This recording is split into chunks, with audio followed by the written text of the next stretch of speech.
Mesdames et messieurs, bonsoir et merci de votre fidélité à votre télévision régionale Prestige pour être au diapason de l'actualité d'ici et d'ailleurs. Et vous avez raison, la grande édition. Au sommaire, les travailleurs de l'autoroute à péage Ila-Touba, licenciés il y a quelques mois par la société intérimaire Tara, viennent d'être rétablis suite à une médiation tenue ce mardi à l'inspection régionale du travail de Thiès. Depuis quelque temps, l'inquiétude grandit sur la hausse du prix du riz. Nos reporters étaient ce matin au marché central de Thiès pour constater de visu. Et puis sur l'international, le pays des hommes intègres endeuillé suite à une attaque qui a fait au moins 35 morts. Tels sont les axes majeurs de ce rendez-vous d'actualité. Merci de votre fidélité. Le développement, c'est après ceci.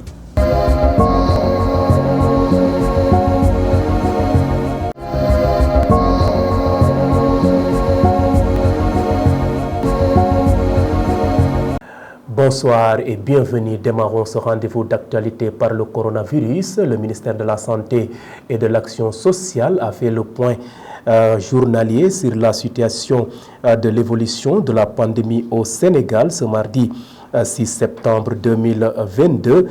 Sur 487 tests réalisés, le Sénégal a enregistré 4 nouvelles contaminations. 14 patients ont été contrôlés négatifs et déclarés guéris. Aucun cas grave n'est pris en charge dans les services de réanimation des hôpitaux. Aucun décès n'a été enregistré hier, lundi 5 septembre 2022. L'état de santé des autres patients reste stable. Je vous le disais en titre, ouf de soulagement pour les travailleurs de l'autoroute à péage Ila-Touba. La société intérimaire Tara, qui avait licencié abusivement ses ouvriers, vient de les rétablir suite à une médiation tenue ce mardi à l'inspection régionale du travail de Thiès. 10 autres points exigés par les travailleurs figurent aussi sur la liste de doléances qui seront satisfaits selon le porte-parole du jour, Lamine Fall. Le voici au micro de Mam Biram Cissé Gueye et Mam Fatou Ndiaye. Effectivement, nous avions des problèmes, je devais dire, avec nos partenaires. Je pense que la configuration même de la journée montre que nous sommes sortis satisfaits. À ma droite, nous avons l'employeur, particulièrement le directeur général de Tara, l'inspecteur du travail que vous connaissez, M. Tengaï. Derrière moi, il y a M. Cissé qui représente aussi CRBC, le patron de CRBC est derrière. À ma gauche, nous avons les travailleurs, particulièrement le doyen Alpha qui représente les travailleurs. Ce que nous pouvons vous dire aujourd'hui, c'est que nous sortons avec un protocole d'accord signé autour de 10 points. 10 points ou 12 même. 10 points qui avaient été l'objet d'une requête ici à l'inspection du travail. Mais aussi, comme vous le savez, d'un préavis de grève sur le licenciement. Il faut reconnaître que la direction a fait de gros efforts. Ce protocole a été signé et tous les points en tout cas qui étaient consignés ont été acceptés par l'employeur.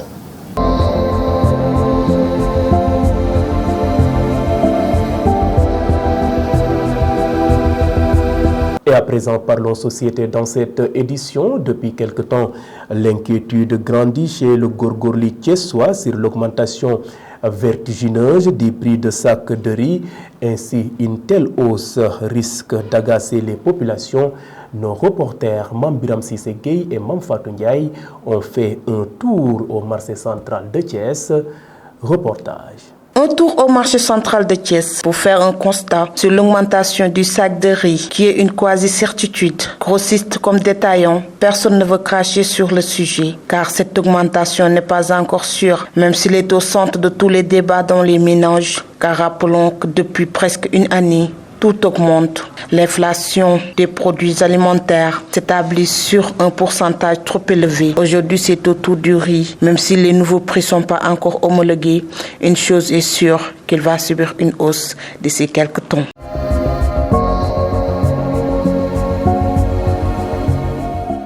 Et à présent, parlons politique. La coordination du Parti socialiste de Morolan a organisé ce week-end une réunion d'évaluation pour tirer au clair les enseignements des élections locales et législatives passées. Yves Lamine Ciss, le maire de la commune de Morolan et par ailleurs responsable PS dans le département de Tivaouane, a présidé la rencontre. Il a profité de l'occasion pour exhorter les militants à resserrer les rangs pour les séances futures. Le voici au micro de Doudou Dieye. C'est l'occasion pour nous aujourd'hui de remercier tous les militants du Parti socialiste au niveau de la commune de Morolan. Aujourd'hui, nous nous sommes rencontrés pour évaluer aussi bien les élections locales que les élections législatives. C'est pourquoi aujourd'hui, nous avons convoqué tous les militants et sympathisants qui sont au niveau de la commune de Morolan. C'est l'occasion pour nous de les remercier.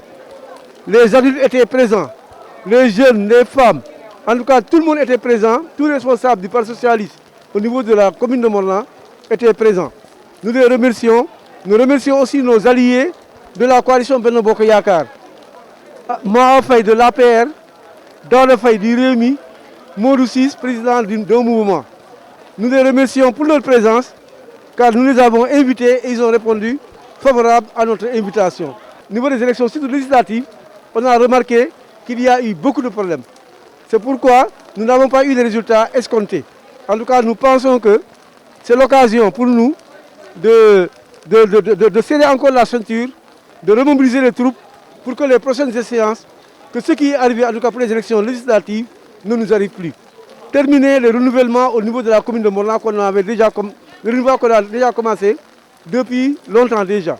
Nous allons terminer le renouvellement. Nous allons aussi faire des tournées dans les villages pour remobiliser les troupes, mais nous allons surtout faire une grande rencontre au mois de décembre où nous allons inviter en tout cas nos responsables au niveau départemental et au niveau national. En tout cas, nous remercions beaucoup Amta Mengue Ndiaye, qui est la secrétaire générale du parti. Nous remercions aussi Mambouna Massal, responsable départemental, Djibi Kandji et tous les autres. Ensemble, le Parti socialiste doit renaître. Ensemble, le Parti socialiste doit retrouver sa place d'antan. Ça, c'est notre vœu et nous appelons tous les camarades à travailler dans ce sens. Restons toujours à Morolan dans le département de Tivaouane, venu assister à cette rencontre. Le coordonnateur du mouvement And Suxali Morolan a salué la clairvoyance du maire Yves Lamine Ciss tout en appelant la jeunesse à suivre les pas de ce dernier. Modou Ciss est au micro de Doudou Dieye. On nous avait conviés à une réunion pour faire l'évaluation des élections législatives et les élections locales passées.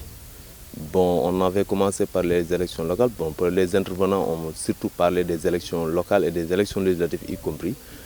Mais en fait, le grand constat qui a eu lieu, c'est la défaillance qu'il y a eu durant les élections législatives, puisqu'on était dans une coalition qu'on appelait la coalition Benno Bokk Yakaar élargie.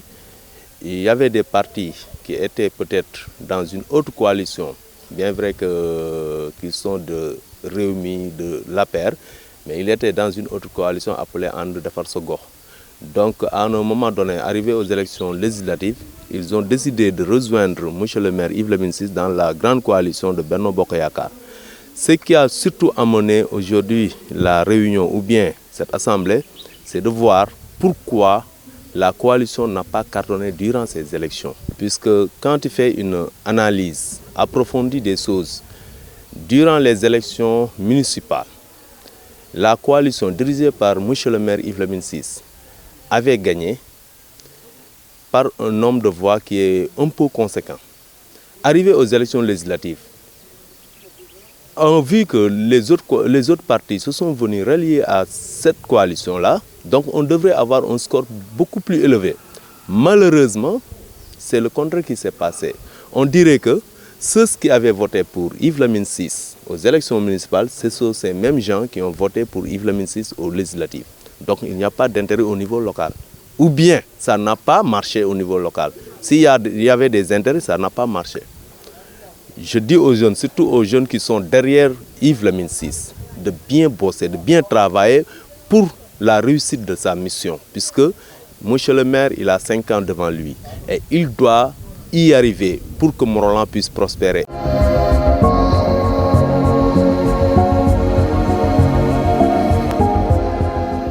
Et place maintenant à ce qui fait l'essentiel de l'actualité nationale, hausse des prix des denrées alimentaires. Les commerçants véreux seront sévèrement sanctionnés, selon le ministre du Commerce, Adi Aramsek.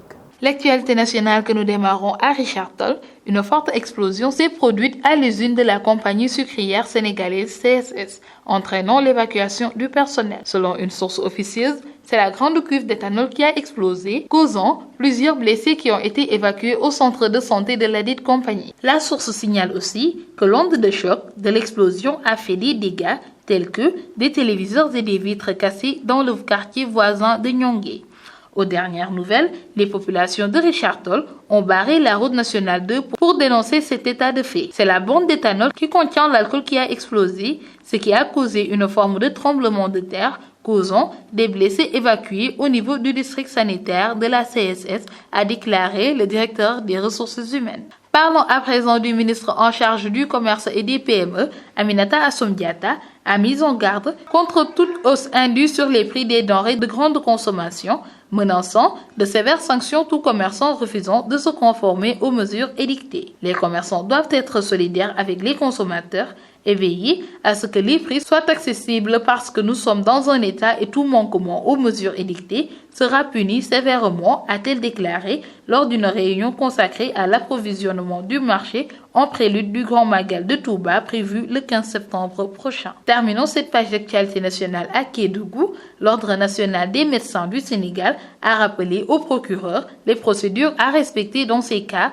notamment la saisine de l'ordre pour les besoins d'expertise, mais aussi le principe de respect de la présomption d'innocence pour les professionnels concernés, ainsi que les particularités de la région de Kédougou et le sacro-saint respect de la continuité des services et du droit des populations à la santé, rapporte le communiqué. Selon l'édit communiqué, dès la journée du 1er septembre 2022, sur la demande du procureur, l'Organisation nationale des médecins du Sénégal a désigné 3 gynécologues qui ont été entendus sur un procès verbal par des officiers de police judiciaire. L'Organisation nationale des médecins du Sénégal déplore les insuffisances et les difficultés rencontrées pour mettre à la disposition des prévenus un avocat à partir de Tambacounda ou Kédougou et la violation des droits des prévenus qui n'ont pas été entendus en présence de leurs avocats.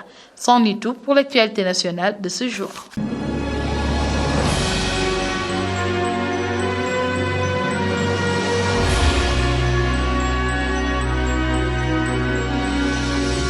Et sur l'international, le Burkina Faso renoue avec les attaques djihadistes.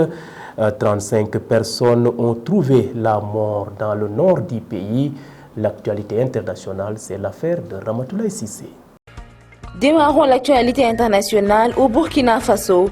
Un des véhicules transportant des civils dans les 10 convois a explosé au contact d'un engin explosif improvisé. Le bilan provisoire à 17h fait état de 35 morts et 37 blessés, tous des civils, indique un communiqué du gouverneur de la région du Sahel, le lieutenant-colonel Rodolphe Sorgo. Des convois escortés par l'armée ravitaillent des villes du nord soumises à un blocus de groupes djihadistes. Les blessés ont été pris en charge et les cas difficiles évacués vers des structures appropriées. Poursuit le communiqué qui précise que le convoi quittait le nord du pays pour aller vers la capitale Ouagadougou. L'Afrique dénonce l'absence de leaders mondiaux à un sommet pour le climat. Plusieurs dirigeants africains ont dénoncé lundi l'absence de chefs d'État industrialisés à un sommet à Rotterdam en soutien de l'adaptation de l'Afrique au changement climatique, plaidant pour plus de fonds à 2 mois de la COP27 en Égypte. Je ne peux manquer de noter avec amertume l'absence des dirigeants du monde industrialisé, a lancé le président Macky Sall, président en exercice de l'Union africaine et président du Sénégal. Lors de l'ouverture du sommet, les dirigeants africains espèrent recueillir à travers le programme programme d'accélération de l'adaptation en Afrique une capitalisation de 250 millions de dollars pour attirer des milliards de dollars d'investissement. Et enfin, en Chine, un tremblement de terre de magnitude 6,6 a frappé lundi la province de Sichuan. Selon l'Institut d'études géologiques des États-Unis, organisme de référence au niveau mondial pour les tremblements de terre, l'épicentre se situe dans le canon de Luding, une zone faite de vallées, des rivières impétueuses et de routes étroites situées au bord du plateau tibétain à environ 200 km à l'ouest de la capitale provinciale Chengdu. Pompiers et militaires s'activent mardi pour sauver des vies après un puissant séisme dans le sud-est montagneux de la Chine qui a déjà fait 65 morts. Mesdames et messieurs, c'en est tout pour l'actualité internationale.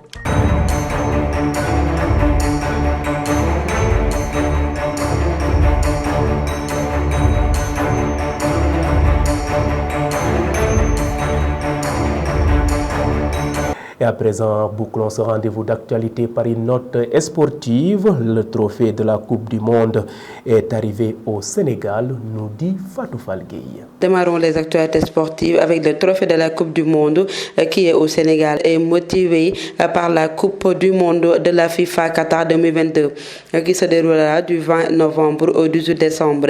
Après avoir fait pratiquement tous les pays qui vont prendre part de la compétition, le trophée a rendez-vous avec le Sénégal, un des représentants du continent africain au mondial. Il est arrivé ce matin aux alentours de 10 h, accompagné de la légende du football mondial, l'ancien international français David Trezeguet. Après l'aéroport Blaise Diagne, où une cérémonie est organisée pour l'accueil, le trophée était au palais présidentiel ce matin avant d'être exposé au Grand Théâtre dans l'après-midi. Ensuite, match amical Sénégal-Iran délocalisé en Slovénie, initialement prévu en Autriche le 27 septembre prochain. Le match amical Sénégal-Iran en préparation au Mondial Qatar 2022 aura finalement lieu en Slovénie. Nous informe Record. Iran a déployé sa diplomatie pour faire face au Sénégal dans le cadre de la préparation en vue des prochaines jouets mondiales de 2022 qui démarrent à la mi-novembre. Le link était fait. Les deux fédérations avaient convenu de match amical en Autriche le 27 septembre prochain, 3 jours après la première sortie amicale du Sénégal au stade de la Source Orléans en France contre la Bolivie. Terminons avec une nouvelle déclaration du président de l'OM sur la situation de Bamba Dieng. Le président de l'Olympique de Marseille, Pablo Longoria, était en conférence de presse lundi pour les préparations. Eric Bailly, Issa Koboré et Amin Harit, les 3 dernières recrues marseillaises. Le dirigeant en a profité pour se pencher sur la situation de Bamba Dieng dont l'avenir sur la Canebière semble bouché. Aujourd'hui, c'est un joueur de l'OM. On va étudier la situation, a indiqué Pablo face aux journalistes lundi. À partir du moment où il rentre, il doit se mettre à disposition du coach. C'est un joueur de l'équipe première. C'est à lui de prouver qu'il a sa place dans l'équipe. Après, ce sera au coach de prendre la décision et de mettre à disposition de l'équipe les meilleurs joueurs à chaque moment. C'était tout pour les actualités sportives. Merci donc à vous Fatou Falgueye pour cette note sportive. C'en est tout pour cette édition. C'était le rendez-vous d'actualité de ce mardi 6 septembre 2022. Vous étiez trop nombreux à nous suivre à l'étranger grâce au réseau IPTV. D'autres optent pour nos différentes plateformes, à savoir le site d'information www.prestigethies.com, les pages YouTube et Facebook Live de Prestige. À 20h30, retrouvez Fatou Falgueye pour l'édition en Wolof. En tout cas, votre fidélité fait notre fierté chaque jour. Merci et bonne fin de soirée.